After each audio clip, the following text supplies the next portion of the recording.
সূরা আরাফের 204 নম্বর আয়াতে আল্লাহ কি বলে দেখেন, ইযা কুরিআল কুরআনু ফাসতামিউ লাহু ওয়া আনসিতু লাআল্লাকুম তুরহামুন।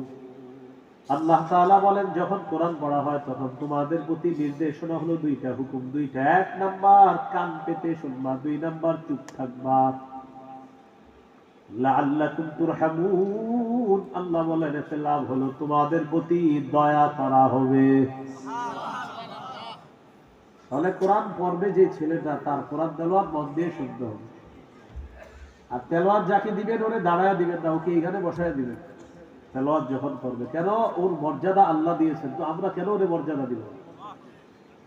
ইবনে মাজার 218 নম্বর হাদিসে আছে, রাসূল সাল্লাল্লাহু আলাইহি সাল্লাম বলেন, ইন্নাল্লাহা ইয়ারফাউ বিহাযাল কিতাবি আকওয়ামা, নিশ্চয়ই আল্লাহ তাআলা এই কোরআনের মাধ্যমে একদল মানুষের মর্যাদা আল্লাহ বাড়ায় দেয়। তো আল্লাহ যদি মর্যাদা বাড়ায়, আমরা কেন মর্যাদা দিব না?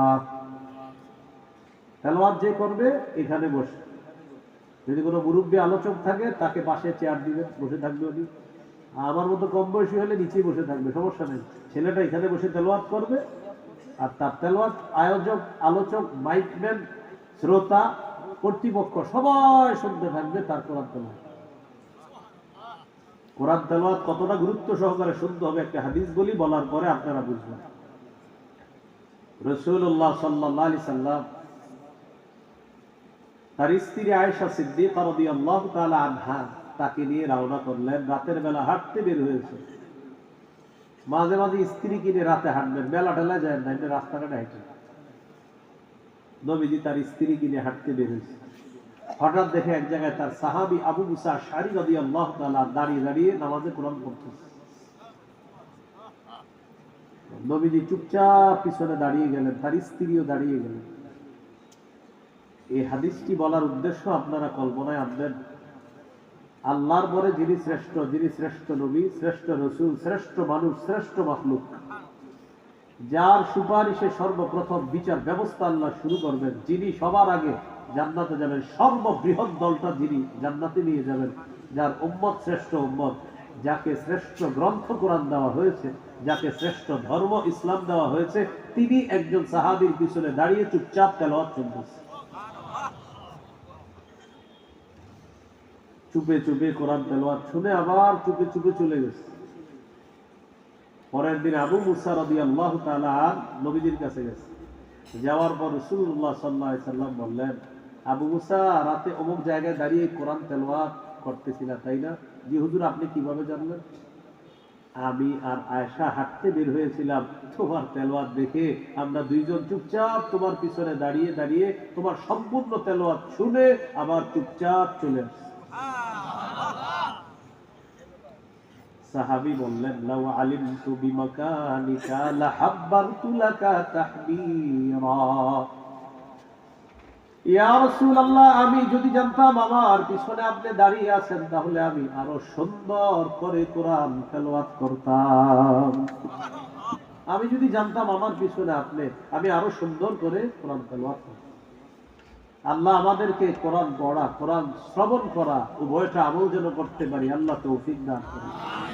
মনে আছে, হুদাল লিল মুত্তাকিন, মুত্তাকিদের জন্য কোরআন হেদায়েত। এখন আমরা জানবো মুত্তাকিদের বৈশিষ্ট্য কি। আল্লাহ বলেন, আল্লাযীনা ইউমিনুনা বিল গায়ব, যারা গায়েবে বিশ্বাস করে। গায়েব কি জিনিস? লুকায়িত বস্তু, যা দেখা যায় না, ছোঁয়া যায় না, স্পর্শ করা যায় না। গায়েব এক বচন, এর বহু বচন গায়ব। গায়বুন শব্দটি পবিত্র কোরআনে 49 বার আছে, এটার বহু বচন গায়ব, এটা আছে 4 বার। আল্লাহ বলেন, মুত্তাকিদের এক নম্বর বৈশিষ্ট্য, যারা গায়েবে বিশ্বাস করে, গায়েবের প্রতি ঈমান রাখে। এখন আমরা জানবো ঈমান কি জিনিস। ঈমানের আবিধানিক অর্থ হলো তাসদীক, স্বীকার করা, বিশ্বাস করা। পারিভাষিক অর্থ التصديق بما جاء به رسول الله صلى الله عليه وسلم من عند الله। রাসূলুল্লাহ সাল্লাল্লাহু আলাইহি সাল্লাম আল্লাহর পক্ষ থেকে যা নিয়ে এসেছেন এটা বিশ্বাস করা, ওয়াল ইকরারু বিহি, এবং এটা স্বীকার করার নাম ঈমান। মুহাদ্দিসিনে কেরাম বলেন 3 জিনিসের নাম ঈমান। التصديق بالجنان والإقرار باللسان والعمل بالأركان অন্তরে বিশ্বাস করা, মুখে স্বীকার করা, আমলে বাস্তবায়ন করা, এই তিন জিনিসের নাম ঈমান। কয় জিনিসের নাম ঈমান? এবার আমার সাথে একটু বলেন, বলেন মৌলিক ভাবে ছয়টি বিশ্বাসের নাম ঈমান। মৌলিক কয় বিশ্বাসের নাম ঈমান? সহিহ বুখারীর বর্ণনা 4777 নম্বর হাদিস।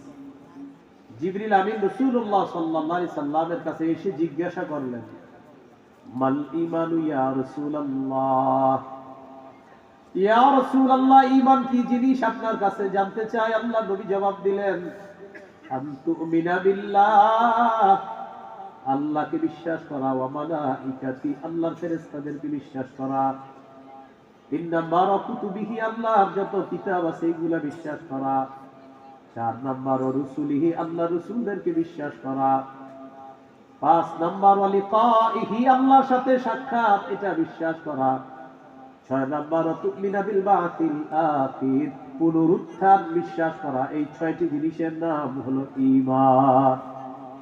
এই 6 জিনিসের নাম ঈমান। এখন বলেন তো, আল্লাহ দেখি? আল্লাহকে দেখি? বিশ্বাস করি, এটা ঈমান বিল গায়ব। ফেরেশতাদেরকে দেখি না, বিশ্বাস করি, এটা ঈমান বিল গায়ব। জান্নাত জাহান্নাম মুলসিরাত মিজান আমরা দেখি না, বিশ্বাস করি, এটার নাম ঈমান বিল গায়ব। আল্লাহ বলেন, যারা গায়বে বিশ্বাস করে, মুত্তাকিদের 1 নাম্বার বৈশিষ্ট্য, যারা গায়বে বিশ্বাস করে তারা হলো মুত্তাকি।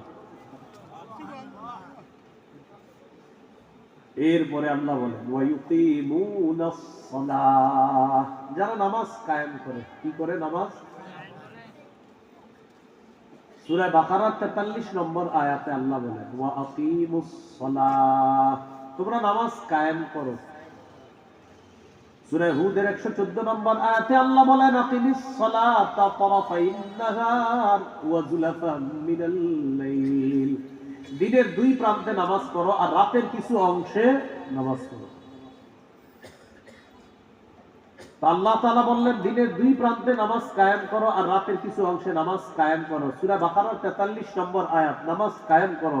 সূরা বাকারার শুরুতে আল্লাহ মুত্তাকিদের বৈশিষ্ট্য বলতেছে, যারা নামাজ কায়েম করে। সূরা তাহার 14 নম্বর আয়াতে আল্লাহ বলেন, ইন্নানি আনাল্লাহু লা ইলাহা ইল্লা আনা ফা'বুদনি ওয়া আকিমিস সালাতা লিযিকরি। আল্লাহ বলেন, আমি আল্লাহ, আমি ছাড়া কোনো ইলাহ নাই, আমার ইবাদত করো আর আমার শরণার্থে নামাজ কায়েম করো। সূরা আনকাবুতের 45 নম্বর আয়াতে আল্লাহ বলেন, উতলু মা উহিয়া ইলাইকা মিনাল কিতাবি ওয়া আকিমিস সালাহ। নবী, আপনার প্রতি যে ওহী অবতীর্ণ করা হয়, এই ওহী আপনি তেলাওয়াত করে শোনান এবং আপনি নামাজ কায়েম করেন। এখন আমি যে বিষয়টা আপনাদের সামনে বলবো সেটা হলো, আল্লাহ বললেন নামাজ কায়েম করার কথা। কি করা? নামাজ কায়েম করা। ইকু থাকলে বন্ধ করে দেন, ইকু বন্ধ করে দেন। আল্লাহ বললেন নামাজ কায়েম করো। এক জায়গায় বললেন না নামাজ পড়ো, বললেন নামাজ কায়েম করো।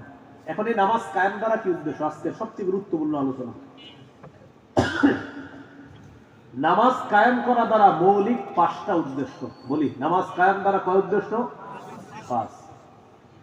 1 নাম্বার, আল মুহাফাজাতু আলা শুরুতিস সালাহ, নামাজের পূর্বে কিছু শর্ত আছে, এই শর্তগুলা পূরণ করার নাম হলো নামাজ কায়েম করা। 2 নাম্বার, আল মুহাফাজাতু আলা রুকুই ওয়াস সুজুদ, রুকু সেজদা ধীরস্থির ভাবে করা মানে নামাজ কায়েম করা।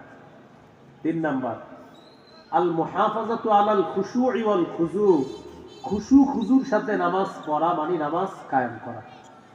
4 নাম্বার, পরিবারকে নামাজের আদেশ করা মানে নামাজ কায়েম করা। 5 নাম্বার, এই রাষ্ট্রের প্রত্যেকটা মুসলমান যেন নামাজি হয়ে যায়, এই চেষ্টা অব্যাহত রাখা মানে নামাজ কায়েম করা।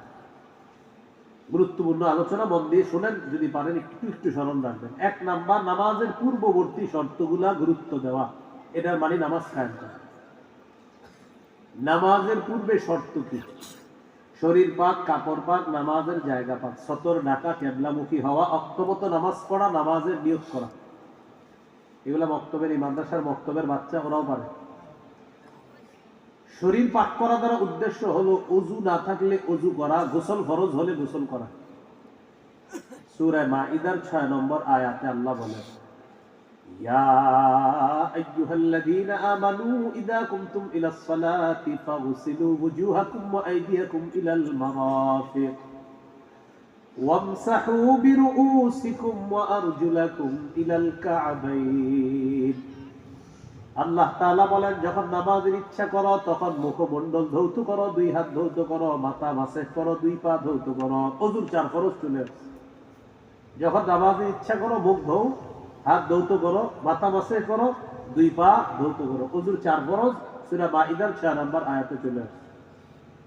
সহিহ বুখারীর বর্ণনা 6956 নম্বর হাদিস। عن أبي هريرة رضي الله تعالى عنه عن النبي صلى الله عليه وسلم قال لا يقبل الله صلاة أحدكم إذا أحدث حتى يتوضأ। নবীজি বলেন, তোমাদের কারো যদি ওযু না থাকে, ওযু না করা পর্যন্ত তার নামাজ আল্লাহ তাআলা কবুল করেন না। হাদিস থেকে জানলাম ওযু না থাকলে, ওযু না করা পর্যন্ত আল্লাহ নামাজ কবুল করেন না। তিরমিজির 4 নম্বর হাদিস। قال رسول الله صلى الله عليه وسلم مفتاح الجنة الصلاة ومفتاح الصلاة الطهور।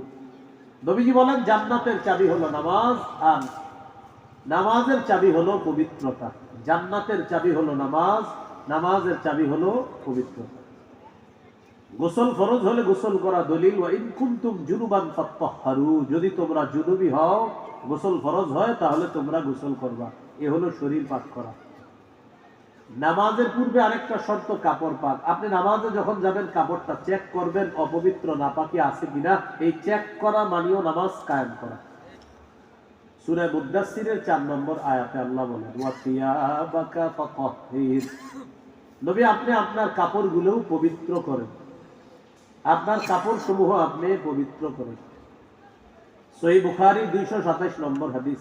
একজন মহিলা রাসূলের কাছে আসে, একটা মাসালা জিজ্ঞাসা করছে নবীজির কাছে। আরাইতা ইহদানা তাহিদু ফিস সাওবি ফাকাইফা তাসমাউ ইয়া রাসূলুল্লাহ। হুজুর, নারীদের কাপড়ের মধ্যে যদি নাপাকি লাগে, এই নাপাকি পবিত্র করার কি উপায়? ফাকাল রাসূলুল্লাহ সাল্লাল্লাহু আলাইহি ওয়াসাল্লাম তাহুত্তুহু। নবীজি বললেন, এই নাপাকি প্রথমে সে ঘষে উঠাবে, সুম্মা তুকরিজুহু বিল মা, এরপর পানি দিয়ে এভাবে রেঙিয়ে দিবে, ওয়া তানদাহুহু, এরপর এটা ভালোভাবে চিপবে, চিপার পর এটা শুকাবে, সুম্মা তুসাল্লি ফিহি, এরপর পবিত্র কাপড়ে নামাজ পড়বে। এই হাদিস থেকে বোঝা যায় নামাজের পূর্বে কাপড় পবিত্র হওয়া শর্ত। তাহলে ওই পবিত্র কাপড়ে নামাজ পড়লে তার নামাজ আদায় হবে। নামাজের পূর্বে আমার কাপড় পবিত্র কিনা এটা চেক করে নামাজ পড়া মানে নামাজ কায়েম। নামাজের জায়গা পান। আপনি যদি ঘরে নামাজ পড়েন, জায়নামাজটা চেক করবেন, বাচ্চা প্রস্রাব করে দিল কিনা এটা একটু আপনি ভালোভাবে তদন্ত করবেন। মসজিদের বারান্দার পাশে যদি নামাজ পড়েন, আপনি বিশেষ করে জানালার পাশে নামাজ পড়লে ওই জায়গাটা ভালো করে চেক করবেন, কোন পাখি কোন নাপাকি ফেলে গেছে কিনা। সহিহ বুখারীর বর্ণনা 438 নম্বর হাদিস। রাসূলুল্লাহ সাল্লাল্লাহু আলাইহি সাল্লাম বলেন, আমাকে 5টি জিনিস দেওয়া হয়েছে, অতীতের কোন নবীকে দেওয়া হয় নাই। এই 5টার মধ্যে একটা হলো ওয়াজুইলাত লিয়াল আরদু মাসজিদান ওয়া তাহুরা, আমার জন্য পুরা পৃথিবীটা মসজিদ এবং পবিত্র বানিয়ে দেওয়া হয়েছে, পুরা পৃথিবী। নবীজি বলেন, আমার কোন উম্মত যদি কোথাও নামাজের সময় হয়, আশেপাশে যদি ইবাদতখানা না থাকে, ওই জায়গায় যদি নামাজ আদায় করে নেয়, আল্লাহ তাআলা তার নামাজ কবুল করে নেবেন।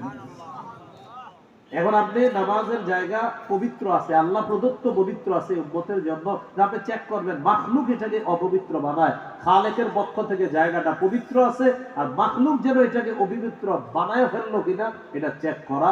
এই চেক করা মানেও নামাজ কায়েম করা। সতর ঢেকে নামাজ পড়া। সূরা আরাফের 31 নম্বর আয়াতে আল্লাহ বলেন, ইয়া বানি আদম খুযু যিনাতাকুম ইনদা কুল্লি মসজিদ, হে আদম সন্তান, প্রত্যেক নামাজের সময় তোমরা বেশভূষা ধারণ করো। নামাজের সময় সুন্দর পোশাক পরিধান করে তোমরা নামাজ আদায় করো। গ্রামগঞ্জের অনেক মানুষ কি করে, পুকুর আছে মসজিদের সামনে, গরমকালে ডুব দিয়ে পুকুর থেকে উঠাই লুঙ্গিটা মসজিদের পাশে কোথাও রোদ্রে দেয়, দেওয়ার পর গামছাটা গায়ে দিয়ে মসজিদে গিয়ে আল্লাহ, আপনার নাতিকে একটু ভিডিও করতে বলবেন আপনার নামাজটা, ভিডিও করার পর আপনি একটু দেখেন সম্মানিত আপনাকে কেমন দেখা যায়। এই যে আপনি এইভাবে নামাজ পড়লেন তারপরেও কিন্তু পড়লেন যে এটা কেমন দেখা যায়, আপনি দেখবেন আপনার কাছে ভালো লাগবে না, তো আল্লাহর সামনে আপনি এইভাবে কেন দাঁড়াইলেন? তাহলে ব্যাগ ভূষা ধারণ করে সুন্দরভাবে আমরা নামাজ পড়বো, আল্লাহ তৌফিক দান করেন। এটা নামাজের পূর্ববর্তী শর্ত, কিবলামুখী হয়ে নামাজ পড়া। রাসূলুল্লাহ সাল্লাল্লাহু আলাইহি সাল্লাম বাইতুল মুকাদ্দাসের দিকে ফিরে 17-18 মাস নামাজ পড়ছে। মনটা চায় কাবার দিকে ফিরে নামাজ পড়তে, কিন্তু রাসূল সাল্লাল্লাহু আলাইহি সাল্লাম বলতে পারে না, খালি আকাশের দিকে তাকায় না। আল্লাহ তাআলা সূরা বাকারার 148-149 নম্বর আয়াত নাযিল করে দিলেন, قد نرى تقلب وجهك في السماء فلنولينك قبلة ترضاها। আল্লাহ তাআলা বলেন, হাবিব আপনি বারবার আকাশের দিকে চেহারা উঠান, আবার নামান, কেন আপনি এমনটা করেন? আমি আল্লাহ কিন্তু দেখি, আমি জানি। ফালানুওয়াল্লিয়ান্নাকা কিবলাতান তারদাহা, আপনার পছন্দ অনুযায়ী কাবাকে আবার আমি আল্লাহ কিবলা করে আপনাকে আবার কাবার দিকে ফিরিয়ে দিই। 4 রাকাত নামাজের নবীজি নিয়ত করলেন বাইতুল মুকাদ্দাসের দিকে ফিরে নামাজ পড়ার জন্য। 2 রাকাত পড়লেন, পড়ার পর জিবরিল আমিন এসে বললেন, হুজুর কিবলা পরিবর্তন হয়ে গেছে, বাকি 2 রাকাত কাবার দিকে ফিরে পড়েন। এই জন্য ওই মসজিদটাকে বলা হয় মসজিদু যিল কিবলাতাইন, 2 কিবলার মসজিদ, মানে একই নামাজ 2 কিবলার দিকে ফিরে রাসূল সাল্লাল্লাহু আলাইহি সাল্লাম আদায় করেছিলেন। কিবলামুখী হয়ে নামাজ পড়া। আপনি মুসাফির কোথাও গেছেন, যাওয়ার পর এখন আপনার মনে হলো পশ্চিম একদিকে, বাস ওই দিকে ফিরে নামাজ পড়ে ফেললেন। 3 রাকাত পড়ার পর যার কাছে বেড়াইতে গেলেন তিনি বললেন, ভাই কিবলা তো সঠিক হয় না, আপনি উত্তর দিকে ফিরে নামাজ পড়ছেন। এই জন্য মাসালা, কোন এলাকায় যখন বেড়াতে যাবেন, যাইয়া আপনি হঠাৎ নামাজে দাঁড়িয়ে যাবেন না, এলাকাবাসীর কাছে আগে জিজ্ঞাসা করে নেবেন কাবা কোন দিকে, কিবলা কোন দিকে, তারপর আপনি নামাজ পড়া। এই যে কিবলা নির্ণয় করে নামাজ পড়া মানে নামাজ কায়েম করা, সময় মতো নামাজ পড়া। সূরা নিসার 103 নম্বর আয়াতে আল্লাহ বলেন, ইন্নাস সালাতা কানাত আলাল মুমিনিনা কিতাবাম মাওকুতা। আল্লাহ তাআলা ঈমানদারদের উপর সময় মতো নামাজ পড়া ফরজ করেছেন। নিশ্চয়ই ঈমানদারদের উপর সময় মতো নামাজ পড়া ফরজ। শীতকালে জোহর, আসর এবং মাগরিব নামাজে 3 ওয়াক্ত নামাজের সময় বেশি থাকে না। জোহরের পরে লম্বা সময় থাকে না, আসরের পরেও থাকে না, আর মাগরিবের নামাজের সময়টাও বেশিক্ষণ থাকে না। আমাদের বাংলাদেশে ম্যাক্সিমাম মসজিদে এক অ্যালার্জি হয়ে দাঁড়াইছে, মাগরিবের আজানের পরে 5-10 মিনিট ইদানিং সুযোগ দেন। এটা কিন্তু সঠিক না। 4 মাযহাবের ফতোয়া, মাগরিবের আজানের পরে এত লম্বা সময় সুযোগ দেওয়া যাবে না। মাগরিবের আজানের পরে ইদানিং হুজুর দাঁড়ায় দেখি মাসালা কয়, দাঁড়ায় 3টা মাসালা কয়, ভাই এরকম এরকম। আপনার এই কে শিখাইলো এই কথা, এই ঘটনা, এই কাহিনী? মাগরিবের আজানের পরে, মানে এটা একটা স্টেপ, হুজুর মানুষ আসবে কেন জানেন? ওই যে আপনি নিয়ম করে ফেলছেন আজানের পরে 10 মিনিট, এই জন্য হেরাও বলে গল্প আরেকটু পর নামাজ দাঁড়াইলে যান। আপনি মাগরিবের আজানের পরে এতক্ষণ লেট করেন কেন? 4 মাযহাবের ফতোয়া। আমাদের বাংলাদেশে অ্যালার্জি, প্রায় ম্যাক্সিমাম মসজিদে অ্যালার্জি এখন। মাগরিবের আজানের পরে লম্বা সময় দেরি করে নামাজ পড়তে। আমি আজকে এখানে মাগরিব পড়ছি, সেম ঘটনা ঘটাই দিয়েছিলাম, বললাম এটা কোথায় আছে, দাঁড়ান তাড়াতাড়ি নামাজ, ফরিদপুরে নামাজ পড়ছি মাগরিব। এই আপনাদের আশেপাশে কোথায়? আপনি মাগরিবের আজানের পরে লম্বা সময় দিতে পারেন না। মাগরিবের আজানের পরে সময় যত দিবেন, পাবলিক তত বাড়ি থেকে দেরি করে আসবে। এই জন্য মাগরিবের আগে আজানের পর নামাজ দাঁড়াইতো, মুসল্লিরা আগে থেকে আইসে, মাগরিবের সময় আগে থেকে আইসে ঘোরাঘুরি করতো, আজানের সাথে সাথে মসজিদে ঢুকতো। এখন আজানের পরে ঘর থেকে বের হয়, কারণ জানে দেরি করেই তো নামাজ দাঁড়ায়। এইগুলো একটা। আর আসরের পর থেকে মাগরিবের মাঝে সময় বেশি থাকে না। শীতকালে বিশেষ করে আসরের নামাজ আপনি সময় মতো তাড়াতাড়ি পড়ে ফেলবেন। পড়ে ফেলার পরে মা বোনরা রান্না করে অপেক্ষা করে, আরেকটু পরে পড়বো আসর, আরেকটু পরে পড়বো।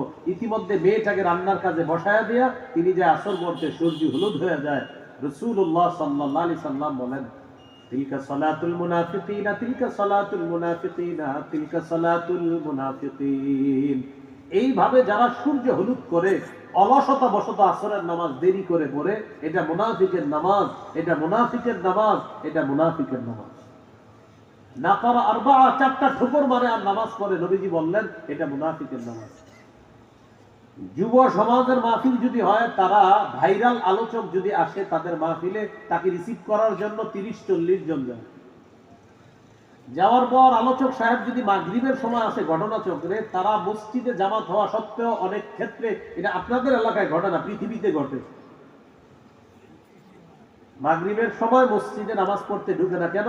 মাগরিব যাক, হুজুর না যাক, হুজুরের জন্য অপেক্ষা আছে, তারা এখান থেকে রিসিভ করে নিবে। সামনে 15টা মোটর সাইকেল থাকবে, পিছনে 15টা, মাঝখানে তাদের গাড়িটা থাকবে, হুজুরের গাড়িটা থাকবে। পরের দিন ফেসবুকে দিবে আরিফ বিন হাবিবের সাথে কাটানো কিছু মুহূর্ত। এটা হলো ভাইরাল আলোচককে রিসিভ করার জন্য। এটা আপনি আবার এই যে আমাদের সেগুলো দিশাব, উনি যে কত বড় আলেম তা আপনাদের কল্পনা নাই। ওনারা আনতে কিন্তু 30 জন যাবে না, কারণ উনি সাইফুল হাদিস, ভাইরাল তো ভাইরাল যিনি, ওনার নিচে দেখবেন এলাকার 30 জন সাইফুল হাদিসের নাম থাকে। ভাই এত আলেমদের নাম নিচে দিলেন, সাইফুল হাদিস ভাইরাল তো না। শর্ত হলো আপনি ভাইরাল হইতে হবে। সাইফুল বাংলাদেশের সবচেয়ে বড় যোগ্যতার নাম এখন ভাইরাল। আপনার ভিতরে এলেম কালাম থাক না থাক এটা সমস্যা নেই, আপনি ভাইরাল, বাস আপনাকে রিসিভ করতে যাবে। তো যাই হোক, যাওয়ার পরে মাগরিবের নামাজ চলতেছে। যুবক ভাইরাও মন দিয়ে শোনেন, অনেক সময় আপনারা হয়তো রিসিভ করতে, মানে পৃথিবীতে এরকম ঘটে, আপনারা ঘটায় না, যদি ঘটে না কিছু জানেন। মাগরিবের সময় গিয়ে মসজিদের পাশে অপেক্ষা করতেছে হুজুরের জন্য। মসজিদে জামাত দাঁড়ায় গেছে, ওনারা মসজিদে ঢুকতেছে না। কেন? হুজুর যদি চলে যায়। আল্লাহ তাআলা বলেন, সময় মতো নামাজ পড়া মুমিনের উপর ফরজ। সহিহ বুখারীর বর্ণনা 527 নম্বর হাদিস, আব্দুল্লাহ ইবনে মাসউদ রাদিয়াল্লাহু তাআলা আনহুর বর্ণনা। তিনি বলেন, সাআলতু রাসূলুল্লাহ সাল্লাল্লাহু আলাইহি ওয়াসাল্লাম আইয়ুল আমালি আহাব্বু ইলাল্লাহ। নবীকে প্রশ্ন করলাম, আল্লাহর কাছে সবচেয়ে পছন্দের আমল কোনটি? আল্লাহ নবী জবাব দিলেন, আস-সালাতু আলা ওয়াক্তিহা, সময় মতো নামাজ পড়া। কি পড়া? সময় মতো নামাজ পড়া আল্লাহর কাছে সবচেয়ে পছন্দের আমল। তাহলে আপনারা আমাকে বলেন, আলোচক বড় না মাগরিব বড়? মাহফিল বড় না নামাজ বড়? আবেগে পড়ে নেই। কেন? আজকে মাহফিল করবো, এই জন্য এই কাজ করবেন না। মাহফিলের দিন মাগরিবের পর অনেকে তাড়াতাড়ি সুন্নত করে আইসা বসে যান। কেন? ওই দিনে আমল কে করবে? আপনার পরে নামাজের পরে যে আমলগুলা, 3 বার ইখলাস, 3 বার ফালাক, 3 বার নাস, এই মাহফিলের দিন কে করবে? আসসালামু আলাইকুম, আসসালামু আলাইকুম রাহমাতুল্লাহ, আল্লাহু আকবার। আমিও পড়ি তো আপনাদের সাথে মাঝে মাঝে মাগরিব পড়ার পরে বাস তাড়াতাড়ি আইসা বসে। তা আপনার এই যে অতীতের আমলগুলো আজকে কে করবে? আজকে মাহফিল। তো মাহফিলের দিন আপনার আমলটা কে করবে? রাসূলুল্লাহ সাল্লাল্লাহু আলাইহি সাল্লাম বললেন, সময় মতো নামাজ পড়া এটা আল্লাহর কাছে সবচেয়ে পছন্দনীয় আমল। জীবনে যা করেন আর না করেন, নামাজের সাথে কোনো কম্প্রোমাইজ করবেন না। নামাজ বলবেন জীবনের সবচেয়ে গুরুত্ব দিয়ে যে কাজটা করবেন, নামাজ করবেন। জীবনের সবচেয়ে গুরুত্ব দিয়ে যে কাজটা করবেন, নামাজ করবেন। আলোচককে ফোন দিয়ে বলে দেন, হুজুর আমরা মসজিদে ঢুকতেছি নামাজ পড়ার জন্য, আপনি সেইখানে অপেক্ষা করবেন, আপনাকে আমরা নিয়ে যাব। উনি শুনলে শুনুক, না শুনলে নাই, কিছু করার নাই। আল্লাহর কাজ করতে গিয়ে উনি আপনাদেরকে প্রাধান্য দেখ না দেন, রক্ত আপনাদেরকে প্রাধান্য দেবে। এই কথাটা বলে রাখবেন। বলছিলাম সময় মতো নামাজ পড়া ফরজ। তো মাগরিবের সময়টা কিন্তু বেশিক্ষণ থাকে না। বাংলাদেশ এয়ারপোর্টে আপনি মাগরিবের নামাজ পড়লেন, এয়ারপোর্টে মাগরিবের নামাজ পড়ার পর আপনি হজ উমরায় রওনা করছেন, আল্লাহ কবুল করেন সকলকে। বাংলাদেশ এয়ারপোর্টে আপনি মাগরিব পড়ার পর প্লেনে উঠছেন, প্লেন পশ্চিম দিকে রওনা করছে। প্লেন যত পশ্চিমে যায় দেখেন কি সূর্য এখনো ডুবে না। বাংলাদেশে মাগরিব পড়ে ফেলছেন, সূর্য ডুবে গেছে। কিন্তু আপনি পশ্চিম দিকে যত যাবেন দেখবেন মাশাআল্লাহ সুবহানাল্লাহ, সূর্য তো এখনো ডুবে না।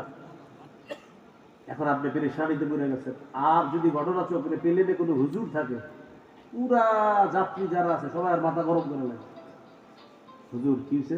আমরা একবার বাংলাদেশে মাগরিব পড়ছি, এখন তো আবার সূর্য ডুবছে, আবার কি মাগরিব পড়তে হবে?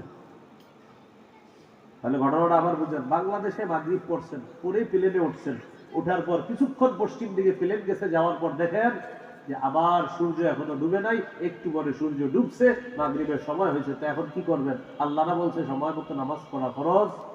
এক্ষেত্রে মাসালা হলো আপনার নতুন করে আর মাগরিব পড়া লাগবে না। বলেন আমার সাথে, একদিনে এক ওয়াক্ত নামাজ একবারই ফরজ। একদিনে এক ওয়াক্ত নামাজ একবারই ফরজ। তাহলে প্লেনে ওঠার পর মাগরিবের নামাজ আর নতুন করে আমাদের পড়তে হবে না। এই কথাটা মনে রাখবো। এটা ইন্নাস সালাতা কানাত আলাল মুমিনিনা কিতাবাম মাওকুতা, মুমিনদের উপর সময় মতো নামাজ পড়া ফরজ। এটা একদিনে একবার, এক ওয়াক্ত, প্রতি ওয়াক্ত একবার করে ফরজ। ফজর নামাজ বাস দিনে একবার, জোহর দিনে একবার, আসর দিনে একবার, মাগরিব একদিনে একবার, এশার নামাজ একদিনে একবার। এটাই হলো মুমিনদের উপর সময় মতো একদিনে এক ওয়াক্ত নামাজ একবার ফরজ। তো সময় মতো নামাজ আদায় করা মানে নামাজ কায়েম করা। তো বলছিলাম মাহফিলকে কেন্দ্র করে আল্লাহর রাস্তে আমরা নামাজ কাজা করব না। বলেন ইনশাআল্লাহ। এরপরে নিয়ত করা। সহিহ বুখারীর বর্ণনা 1 নম্বর হাদিস, রাসূলুল্লাহ সাল্লাল্লাহু আলাইহি সাল্লাম বলেন ইন্নামাল আমালু বিন্নিয়াত, আমলের প্রতিদান বিশুদ্ধ নিয়তের সাথে। আমলের প্রতিদান বিশুদ্ধ নিয়তের সাথে। আল্লাহ আমাদেরকে এই 1 নাম্বার যে নামাজ কায়েম করার শর্তগুলো বলা হলো, এই শর্তগুলো পূরণ করে নামাজ পড়ার তৌফিক দান করুন। তাহলে নামাজ কায়েম দ্বারা 5টি উদ্দেশ্য হয়ে গেল। 1 নাম্বার, নামাজের পূর্বে কিছু শর্ত আছে, শর্তগুলো গুরুত্ব দেওয়া। 2 নাম্বার, আল মুহাফাজাতু আলার রুকু'i ওয়াস সুজুদ, রুকু সিজদা ধীরস্থির ভাবে করা। সহিহ বুখারী বর্ণনা 757 নম্বর হাদিস, জাআ রাজুলুন আল মাসজিদা, এক ব্যক্তি মসজিদে আসছে, আসার পর নামাজ পড়ছে। নামাজ পড়ার পর সাল্লামা আলা রাসূলিল্লাহি সাল্লাল্লাহু আলাইহি ওয়াসাল্লাম, আল্লাহ নবীকে একটা সালাম দিলেন। সালাম দেওয়ার পর নবী সালামের জবাব দিলেন। সালামের জবাব দেওয়ার পর আল্লাহ নবী বললেন ইরজি ফাসাল্লি ফাইন্নাকা লাম তুসাল্লি, যাও তুমি ফিরে যাও, আবার নামাজ পড়ো, তুমি নামাজ পড়ো নাই। ফারাজা ইউসাল্লি কামা কানা সাল্লা, তিনি আবার ফিরে গেলেন, নামাজ আদায় করলেন। নামাজ পড়ার পর আবার আসছে, আল্লাহ নবীকে আবার সালাম দিতে দেওয়ার পর নবী বললেন তুমি আবার যাও, নামাজ পড়ো, তুমি নামাজ পড়ো নাই। তিনি আবার গেলেন, যাওয়ার পর নামাজ পড়লেন। নামাজ পড়ার পর আবার আল্লাহ রাসূলকে সালাম দিলেন। নবীজি সালামের জবাব দিয়ে বললেন তুমি আবার পুনরায় নামাজ পড়ো, কেননা তুমি নামাজ পড়ো নাই। সাহাবী বললেন মা উহসিনু গায়রা তুআল্লিমনি ইয়া রাসূলুল্লাহ, ইয়া রাসূলুল্লাহ, আল্লাহর কসমের চাইতে আমি সুন্দর নামাজ পড়তে জানি না, মেহেরবানি করে আমাকে আপনি নামাজ শিখিয়ে দেন। হুজুর আমি নামাজের চেয়ে ভালো করে পড়তে পারি না, নামাজ শিখান। এবার নবীজি নামাজ শিখায় কিভাবে দেবেন? ইযা কুমতা ইলাস সালাত, যখন তুমি নামাজে দাঁড়াইবা আল্লাহু আকবার বলে তুমি নামাজে তাকবীর বাঁধবা। ফাকাব্বির, আল্লাহু আকবার বলে হাত বাঁধবা। এটাকে বলা হয় তাকবীরে তাহরিমা। কেন বলে? তাকবীরাতুন তাহরিমাতুন, অর্থাৎ এমন তাকবীর যে তাকবীর নামাজের বাহিরের যত কাজ সব হারাম করে দেয়। এই জন্যই তাকবীরের নাম তাকবীরে তাহরিমা। আল্লাহু আকবার বলে হাত বাঁধবেন মানে নামাজের বাহিরের সব আপনার জন্য হারাম। নবীজি বললেন সানা পড়বা, সূরা ফাতিহা পড়বা, সুম্মা ক্রা মা তায়াসসারা মাআকা মিনাল কুরআন, কোরআনের যে অংশটা তুমি সহজ তোমার জন্য, তুমি যেটা পারো ওই অংশটা পড়বা। রাসূলুল্লাহ সাল্লাল্লাহু আলাইহি সাল্লাম এটা বলার পর সাহাবীকে বললেন এই যে তুমি এইভাবে পড়বা, পড়ার পর সুম্মা কা, এরপর রুকু করবা, হাত্তা তাতমাইন্না রাকিআ, ধীরস্থির ভাবে রুকু করবা। সুম্মার ফারাসাকা মিনার রুকু, এরপর রুকু থেকে মাথা উঠাবা, হাত্তা তা'তাদিলা কাইমা, সোজা হয়ে দাঁড়াবা। ইমামের পিছনে দেখবেন অনেক মানুষ এসে এমন ভাবে দাঁড়ায়, ইমামের পিছনে এসে এমন ভাবে দাঁড়ায়, রুকু থেকে উঠে উনি বাঁকা হয়ে থাকে, এইভাবে বাঁকা হয়ে থাকে রুকু থেকে উঠে। তো বাঁকা হয়ে থাকে উনি কিন্তু এমনি সুস্থ মানুষ, কিন্তু রুকু থেকে উঠে বাঁকা হয়ে শুধু নামাজের মধ্যে এমন বাঁকা হয়, আর বুঝা ইমাম সাহেব তাড়াতাড়ি সিজদায় যান। নবীজি বলেন সুম্মা সুজুদের পর সিজদা করবা, হাত্তা তাতমাইন্না সাজিদা, ধীরস্থির ভাবে সিজদা করবা। সিজদা থেকে 2 সিজদার মাঝখানে সোজা হয়ে বসবা। সোজা একটা মানুষ এইভাবে বসবে, কিন্তু দেখেন অনেকে এমন করে এক সিজদা দেওয়ার পর বাঁকা হয়ে থাকে, এরপর আরেকটা সিজদা দেয়, তার 2 সিজদা মিলে সিজদা হয় একটা। এক রাকাতে সিজদা কয়টা? এক সেজদা হলে তো নামাজ হলো না, সেজদা দুইটা দিতে হবে। নবীজি সাল্লাল্লাহু আলাইহি সাল্লাম বললেন এরপর দ্বিতীয় সেজদা করবা, এইভাবে সেজদা করার পর তোমার এক রাকাত নামাজ হলো। সারা জীবন যত নামাজ পড়বা তুমি এইভাবে পড়বা, তাহলে এটা নামাজ হয়ে আল্লাহর কাছে যাবে। এটা নামাজ হয়ে কোথায় যাবে? এইভাবে আমরা নামাজ পড়ার চেষ্টা করব, বলেন ইনশাআল্লাহ। তাহলে রুকু সেজদা তাড়াতাড়ি করা। হ্যাঁ, জোহরের নামাজের আগে 4 রাকাত সুন্নত। মুসল্লি মসজিদে ঢুকছে, ঢুকার পর দেখে জোহরের 2 মিনিট বাকি আছে। 1:15-তে জামাত, 1:13 বাজে, এর মানে 2 মিনিট পরে জামাত দাঁড়াবে। 1:30-এ জামাত, 1:28 বাজে, তার মানে 2 মিনিট পরে জামাত দাঁড়াবে। উনি সাহস করে আল্লাহু আকবার বলে 4 রাকাত নামাজের নিয়ত করে ফেলছে। কয় মিনিট আছে জামাতের? উনি বাপের বেটার মতো 2 মিনিটে 4 রাকাত প্যাকেজ কমপ্লিট কইরা আপনারে দেখা পরে আবার বৈশা আস্তাগফিরুল্লাহ বৈশা পড়তেছে। আস্তাগফিরুল্লাহ আস্তাগফিরুল্লাহ আস্তাগফিরুল্লাহ বৈশা পড়তেছে। কয় রাকাত শেষ? আপনি ওনারে দেখে দক্ষিণ পাশের জানালায় ওই থুতু ফালাইতে যাবেন বাইরে, আইসাই দেখবেন, ঘুরে দেখবেন ঘটনা কি জানি ঘটে গেছে। এই যে আপনি নামাজ পড়লেন, এটা তো নামাজ হলো না। রাসূল সাল্লাল্লাহু আলাইহি সাল্লাম বললেন রুকু সেজদায় দেরি করতে হবে। আবু দাউদের হাদিস 1449 নম্বর হাদিস। রাসূলুল্লাহ সাল্লাল্লাহু আলাইহি সাল্লামকে জিজ্ঞাসা করা হলো আইয়ুল আমালি আফযালু ইনদাল্লাহ, আল্লাহর কাছে সবচেয়ে মর্যাদাপূর্ণ আমল কোনটি? নবীজি বললেন তুলুল কিয়াম, লম্বা সময় নামাজে দাঁড়িয়ে থাকা। এজন্য সুন্নত পড়বেন লম্বা সময়, তাহাজ্জুদ পড়েন লম্বা সময় পড়েন, সূরা ইয়াসিন পড়েন প্রথম রাকাতে, দ্বিতীয় রাকাতে সূরা আর রহমান পড়েন। ভাই, বয়স্ক হয়ে যাওয়ার পর লম্বা সময় নামাজ পড়তে মন চাইলেও শরীর দিবে না আপনাকে। কম বয়সে থাকতে নামাজ পড়েন। শীতের রাত একটু তাহাজ্জুদ পড়েন। 10টায় ঘুমাইলে 4টায় যদি উঠেন 6 ঘন্টা ঘুম হয়ে যায়। ল্যাপ কম্বল ইত্যাদি ছেড়ে যদি আপনি নামাজে দাঁড়ান, রাজুলুন কামা ফি লাইলাতিন বারিদাতিন মিন ফিরাশি ওয়া লিহাফিহি ওয়া দিসারি ফাকামা সুম্মা তাওয়াদ্দা সুম্মা কামা ইলা সালাহ। এক ব্যক্তি প্রচন্ড শীতের রাত ল্যাপ কম্বল ইত্যাদি ছেড়ে নামাজে দাঁড়িয়েছে। সহিহুত তারগীবের 630 নম্বর হাদিস। এই ব্যক্তি যে শীতের রাতে নামাজে দাঁড়াইছে, আল্লাহ তাকে দেখে খুশিতে হাসতে থাকে। এই সুযোগ আপনি চাইলে আজকে রাতেও কাজে লাগাইতে পারেন। আজকে রাতে আপনি চাইলে আল্লাহকে এইভাবে খুশি করতে পারেন।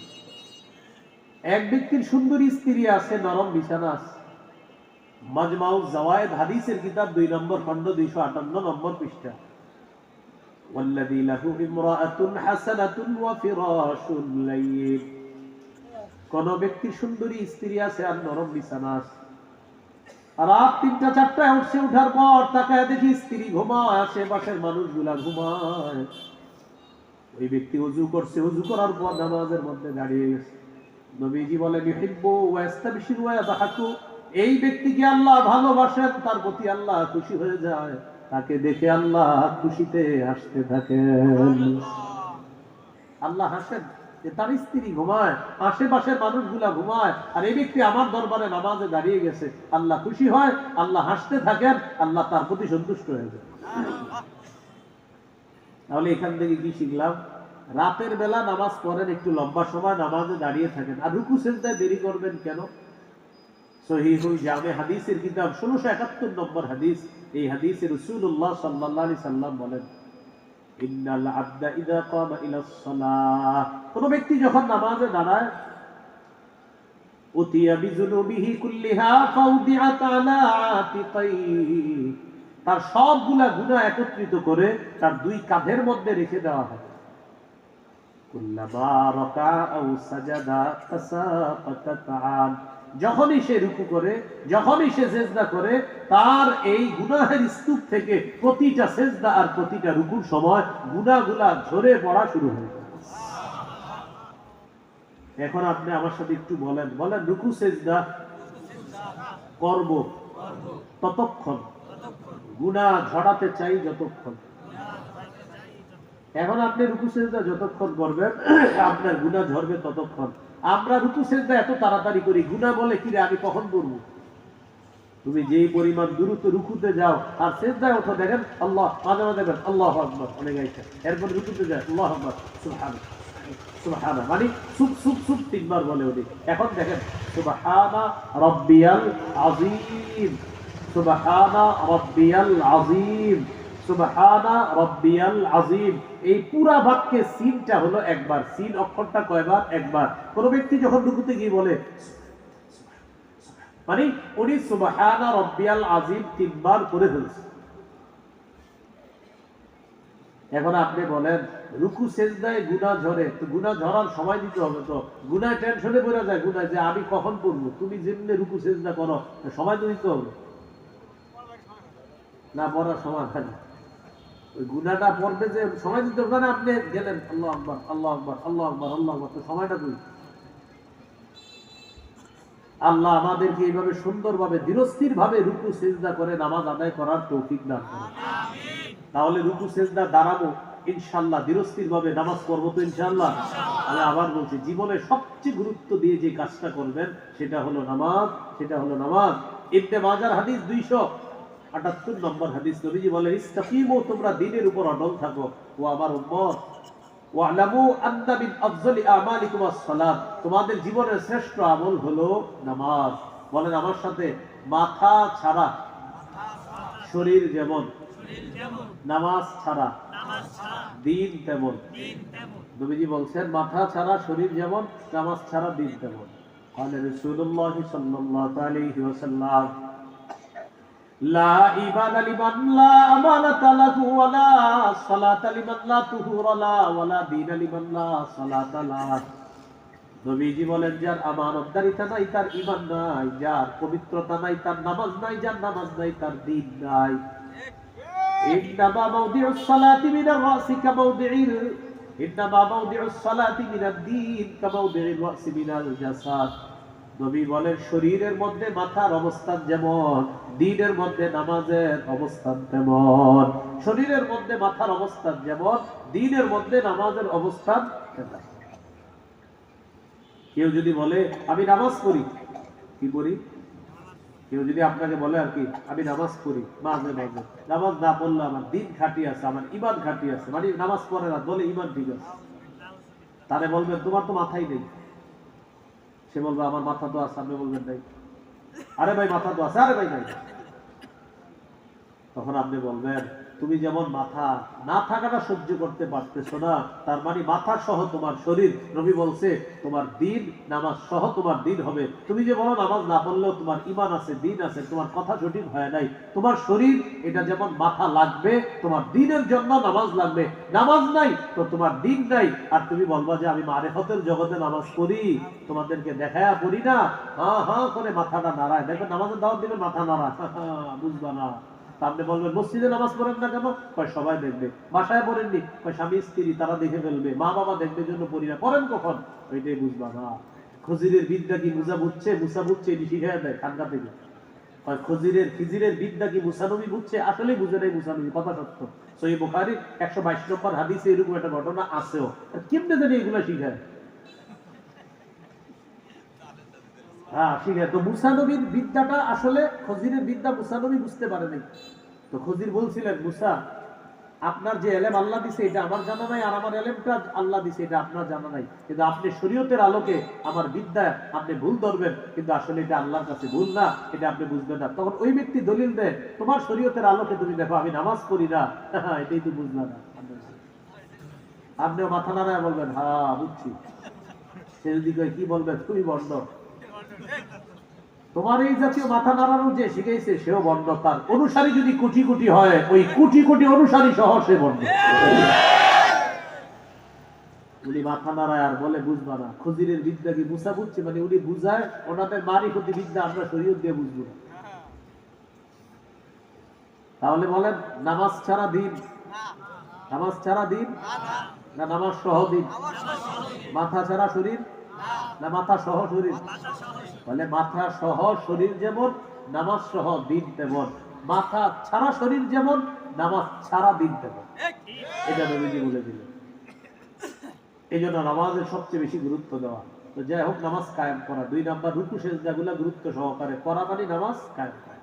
3 নাম্বার আল মুহাফাজাতু আলাল খুশুই ওয়াল খুজু, খুশু খুজুর সাথে নামাজ পড়া।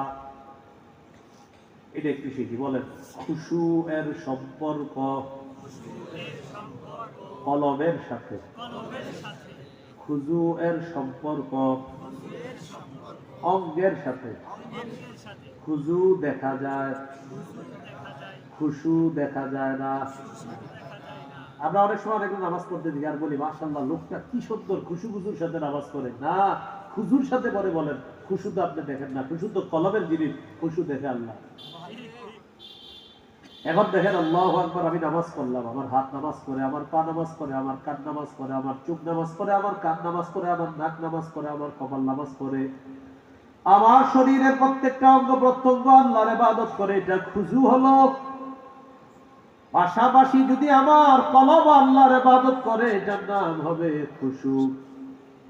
তাহলে আমার কলব আল্লাহর ইবাদত করে, আমার কপাল, আমার শরীর, আমার অঙ্গ প্রত্যঙ্গ আল্লাহর ইবাদত করে, কলব এবং অঙ্গ একসাথে যদি আল্লাহর ইবাদত করে, এটার নাম হবে খুশু, খুজু। তাহলে দেখেন আল্লাহু আকবার, সুন্দর মতো নামাজের মধ্যে আছি, বিরক্তির ভাবে আছি, নিচের দিকে তাকায় আছি, কোনো দিকে আমি তাকাই না, খুব সুন্দর ভাবে তাসবিহগুলো আমি আদায় করতেছি, অঙ্গে ঠিক আছে, কলবের মধ্যে আছে। আরে জমিটা যদি 6 লাখের জায়গায় 6.5 লাখ বেচতে পারতাম, আছে কলবে, তাহলে খুজু হলো, খুশু হলো না। তাহলে কলব আল্লাহর ইবাদত করতে হবে, অঙ্গ প্রত্যঙ্গ আল্লাহর ইবাদত করতে হবে। কলব যদি ইবাদত করে নাম হবে খুশু, অঙ্গ প্রত্যঙ্গ ইবাদত করলে নাম হবে খুজু। উভয়টা মিলে হবে খুশু, খুজুর সাথে নামাজ। মনে থাকবে নি? তাহলে বলেন তো খুশু এর সম্পর্ক কার সাথে? আবার খুশু এর সম্পর্ক, খুশু দেখা যায়, কে দেখে? খুজু এর সম্পর্ক এটা দেখা যায়, এটা আমরা দেখি। এবার আমার সাথে একটু বলেন, বলেন খুশুর সাথে যারা নামাজ পড়তে পারবে,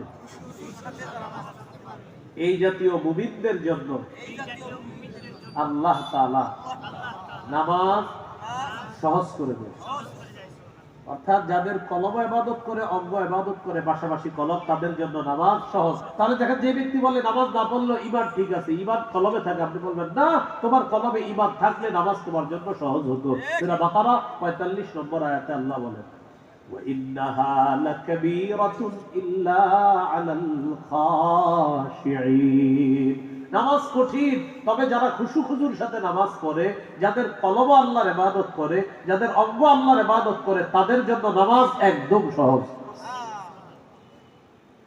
আর কেউ যদি হঠাৎ আপনার কাছে বলে ইদানিং নামাজ ভালো লাগে না, তাহলে বলবেন আপনি তোমার মধ্যে খুশু নাই। যদি বলে ইদানিং আমার নামাজ ভালো লাগে না, বলবেন তোমার মধ্যে খুশু নাই। তুমি যখন নামাজের মধ্যে দাঁড়াও মনে হয় কলবে আল্লাহ ছাড়া অন্য কিছু রাখো, এই জন্য নামাজ ভালো লাগে না।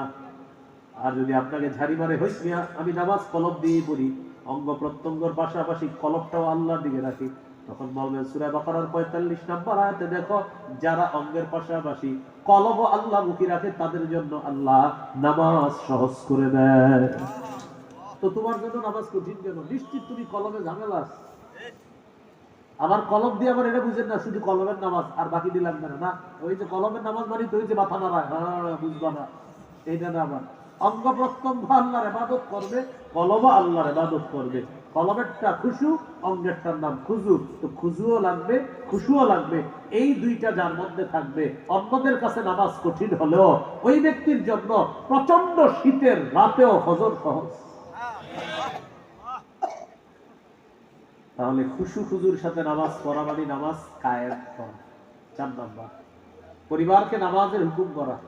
হুজুর ছেলে মেয়েরে অনেক বলি নামাজের কথা শোনে না, কয়দিন বলছেন? 5 বছর, আরো 5 বছর বলেন। হুজুর 10 বছর বলছি হয় না, আপনার আল্লাহ হায়াত দিলে 20 বছর বলেন। হুজুর 20 বছর বলছি, হায়াত দিলে 40 বছর বলেন। বলতেই থাকেন, প্রতিদিন বলতে থাকেন। ছেলেটা নষ্ট হয়ে গেছে, যে মোবাইল চালায় খালি তাল গাছের নিচে বৈশা বৈশা, না, ও নষ্ট হয়ে গেল, দিন শেষে আপনার ছেলে নষ্ট হয়ে গেল, দিন শেষে আপনার মেয়ে। তাই ওদেরকে জান্নাতি বানানোর চেষ্টা করা আপনার সবচেয়ে বেশি দায়িত্ব, কর্তব্য। ওরা হাল ছাড়া যাবে না। মোবাইল ঠিক আছে, এই যুগে পাইছে, নষ্ট হয়ে গেছে, কি করা এখন?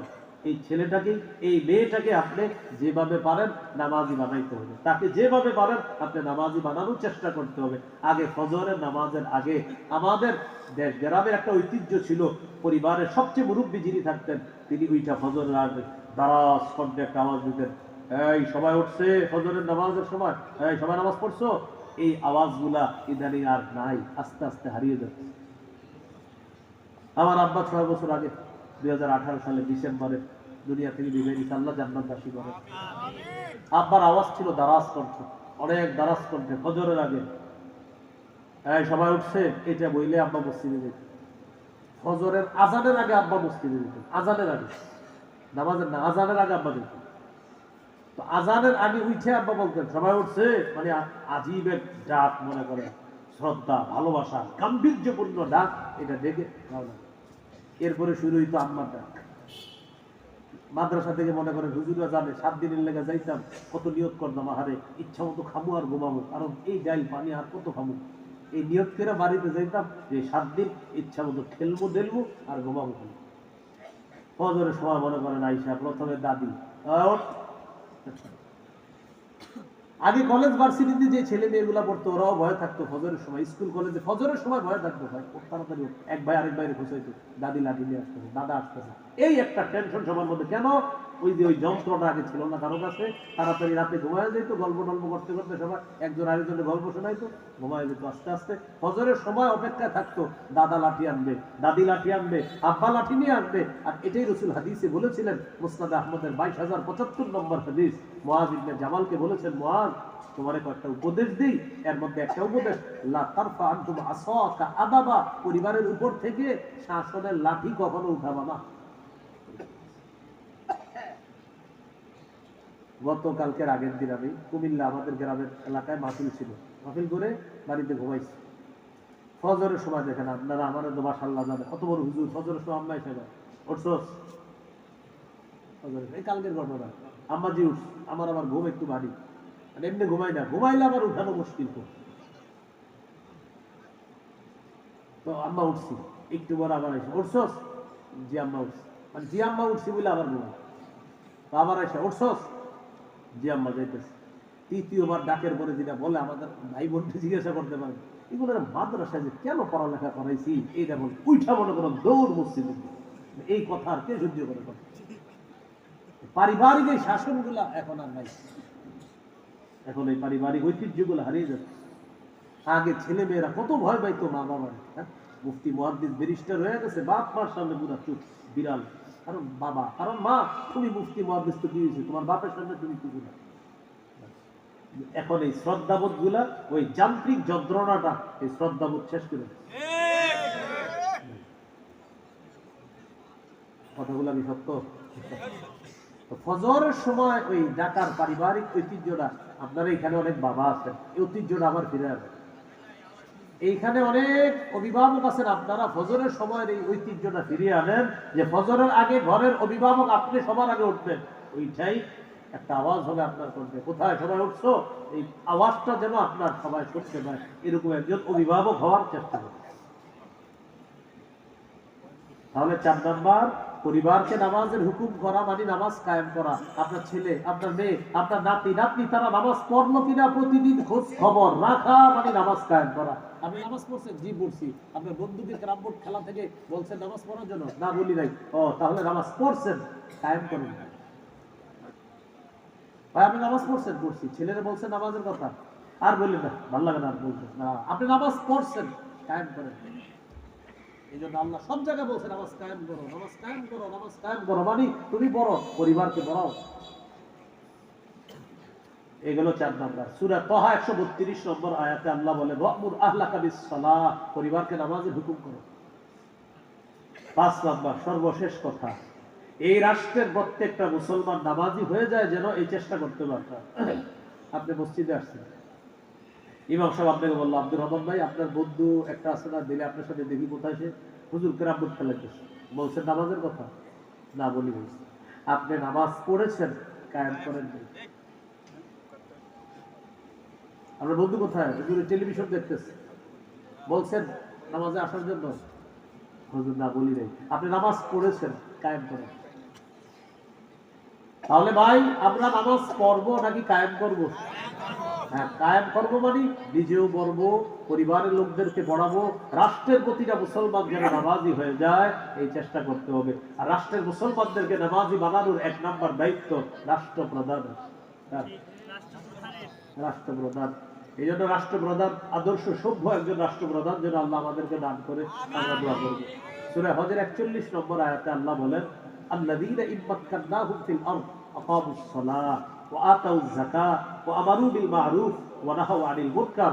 আমি যাদেরকে দেশের রাষ্ট্র ক্ষমতায় বসাই, আমি যাদেরকে পৃথিবীর শাসন ক্ষমতায় বসাই, তাদের মৌলিক কাজ হবে চারটা: নামাজ কায়েম করবে, যাকাত প্রতিষ্ঠিত করবে, সৎ কাজের আদেশ করবে, অসৎ কাজের নিষেধ করবে। এই চার কাজ, এর মধ্যে একটা হলো নামাজ কায়েম করা।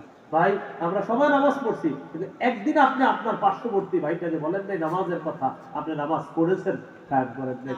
আপনার পাশের ঘরে যে লোকটা ঘুমায়, আপনারা দুইজন প্রতিবেশী, প্রতিদিন ফজরের সময় তার ঘরের বাগ দিয়ে আসেন, একদিন বলেন নাই আব্দুর রহমান ভাই উঠছেন, চলেন মসজিদে যাই, হুজুর ভালো লাগে না, আমি এই জন্য বলি নাই। না না না না, আপনি নামাজ পড়েছেন প্রতিদিন ফজর, আপনি কায়েম করেন। পাশের ওই ভাইটাকে আপনি নামাজের কথা খালি বলেন, বাস উনি গেলে যাক, না গেলে না যাক, কিন্তু আপনি বলছেন ভাইজান চলেন না নামাজে যাই, তাহলে আপনি নামাজ পড়েছেনও, কায়েমও করেছেন। সুবহানাল্লাহ। ভাই আমি কায়েম